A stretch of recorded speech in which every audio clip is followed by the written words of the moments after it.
Well, Congress appears to be stalling on the creation of a September 11th style commission to look into the January 6th attack on the U.S. Capitol. But friends and family of one of the officers killed in the assault are lobbying lawmakers to approve the commission. CBS News' Natalie Brand has more details now from Capitol Hill.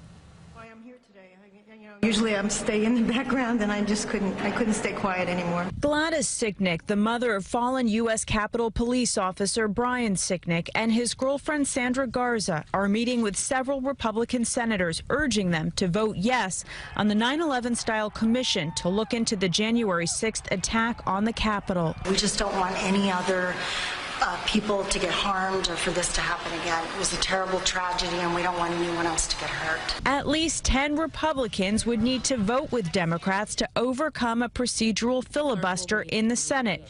As of now, that does not appear likely. I do not believe the additional extraneous commission that Democratic leaders want would uncover crucial new facts or promote healing. The bipartisan bill passed in the House would create an independent 10-member commission equally appointed by Democrats and Republicans, and each side would have subpoena power. The Democrats have basically given everything they've asked for, any impediment that would have been there, and there's no reason not to now, unless you just don't want to hear the truth. But the staff for the commission would be appointed by Democrats.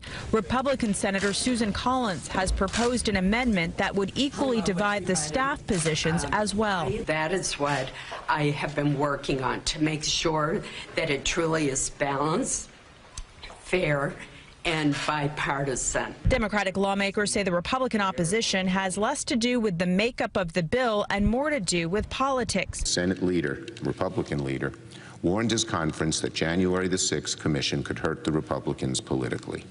Well, too bad. More than 400 people have been arrested in connection with the attack.